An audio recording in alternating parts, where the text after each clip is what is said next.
Welcome back. I hope that you are feeling refreshed and are ready to continue with the lesson.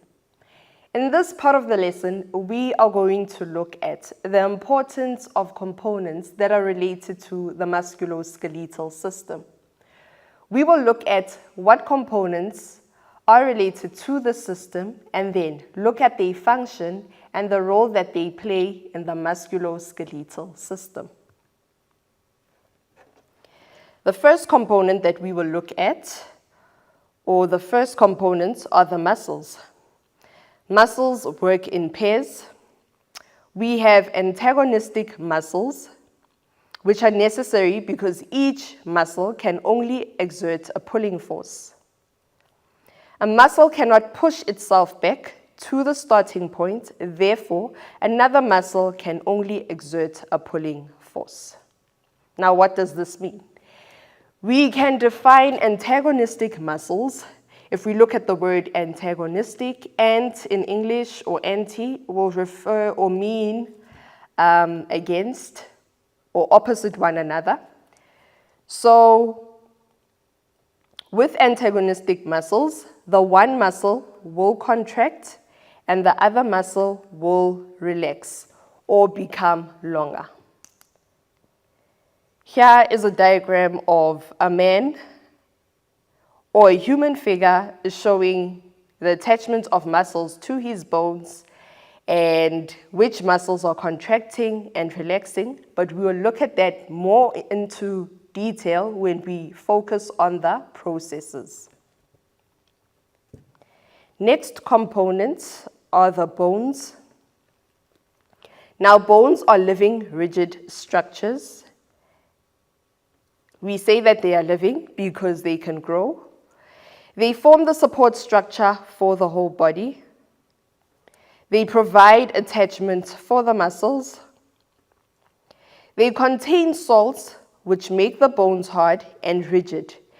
And they also contain collagen fibers. So they contain salts to make the bones hard and rigid. And they contain collagen fibers to promote bone strength and comfort, and they also provide mobility and improve joint function. The place where your bones meet is called the joint. So there you have an example of the leg and where exactly the joints are found. You basically have joints at the end of each bone, and that is to allow with movement. Imagine if you did not have any joints, just think of how you would have to move around. We then have the next component, which is cartilage. Cartilage is found between joints to prevent friction between bones so that they do not rub together. Like we've said, at the end of bones, you have a joint. Now, at the end of every joint, you have cartilage. As you can see there, at the end of every bone, you have cartilage. Cartilage is stiff yet flexible. It forms the ears and the nose. It forms discs between the bones of the vertebral column to absorb shock. Cartilage is also found at the tip of your nose and in your ears. That is something to remember, or you can sit right now and feel your ears and your nose, feel how flexible it is and how hard it is at the same time. We move on to the next component, which are the tendons. These are strong cords that attach bone to muscle. As you can see in the diagram there, that is a diagram of the arm. There is the muscle. And there is a strong cord that is attaching the muscle to the bone, and that is called the tendon. You can think of a drumstick, a chicken drumstick, and the cord that attaches the meat to the bone. As you can see there, you usually know or can come across a tendon if the chicken is poorly cooked or undercooked, there you'll be able to see the tendon on a chicken drumstick. And also, have you noticed how difficult it is to separate the bones found in a raw chicken thigh? Now, have you ever wondered what is holding the bones together?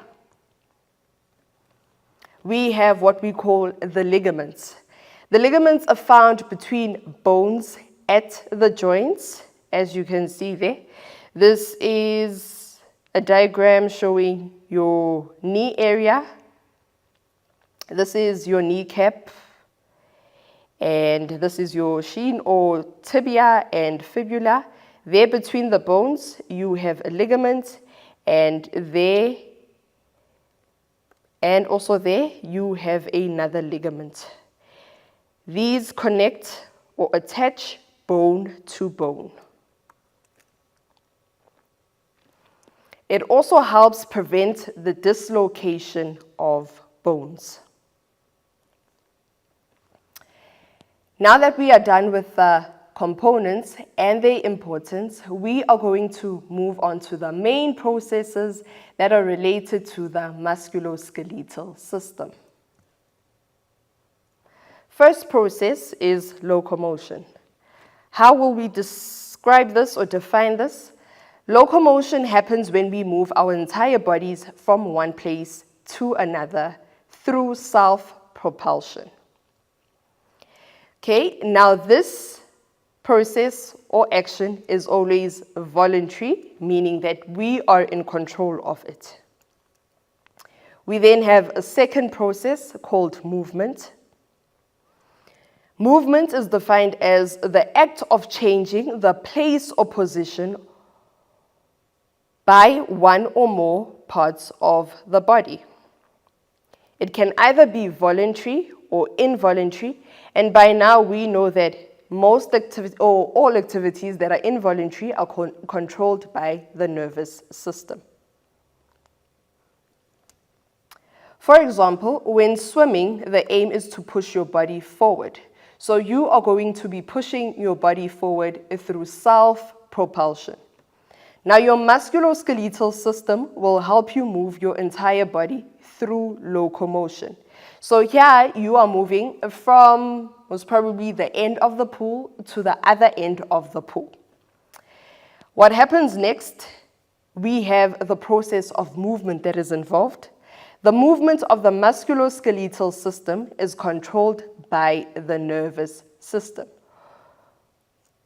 For instance, as you are swimming, you have other activities that are taking place there, like breathing. You are not going to tell your lungs to inhale and exhale oxygen and carbon dioxide, but your nervous system will be in control of that as you move your body forward.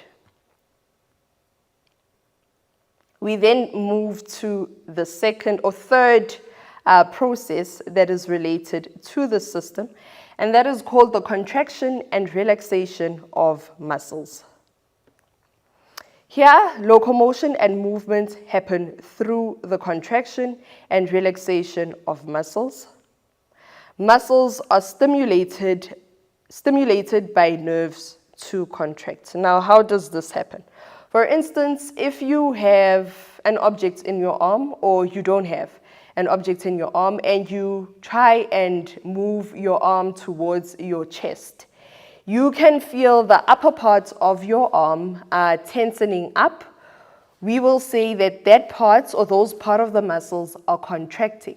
Now those we will call the biceps. We say that the biceps contract. And if you move your arm behind the upper part of your arm, you will feel it's more relaxed and the muscles are loose.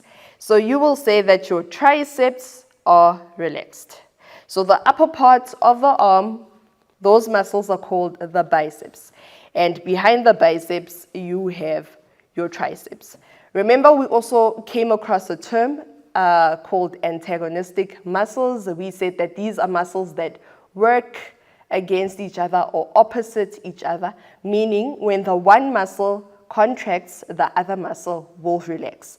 And here we see that when you move your arm towards your chest, the upper part of the arm will contract. You will feel a bulge, or you will feel your muscles tensioning up, and behind your muscles will be more relaxed. Now, what do you think will happen if you straighten your arm? You can actually feel your upper part of your arm. It's less tense, so that means that our biceps are relaxed. And if you feel behind your upper arm, where you have your triceps, you will feel that they are a bit tense. Therefore, we will say that your triceps are contracted. And the last part of this lesson, we look at the health issues that are related to the musculoskeletal system. And these are, number 1, rickets. As you can see, the structure of, the pelvic area moving to the lower limbs. What happens when you have rickets? Now this condition is caused by a lack of vitamin D, calcium, and phosphate. You will have soft and weak bones, and this condition is common in children. This is usually because the mother was not taking in enough supplements like vitamin D, calcium, and phosphate, and therefore has a negative impact on the child. The child will have limbs that are bowing, that are bending outwards like that, or can also bend inwards like that. So you'll have bowing, bending outwards of the bones of the legs. Next, we have arthritis. This is a condition that affects the joints. So the joints in the body become inflamed, they become painful and swollen. Actually, old people and young people can have arthritis. The cartilage between the joints breaks down, causing the bones to rub against each other, which is very painful. And lastly, we have osteoporosis. This is caused by a lack of calcium.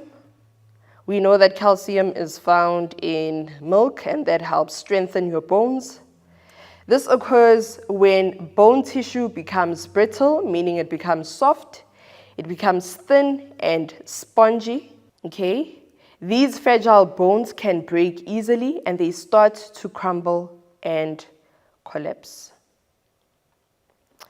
Osteoporosis is common in older people. Now that is it from our lesson. I hope that you have thoroughly enjoyed our lesson and had a lot to learn. Goodbye.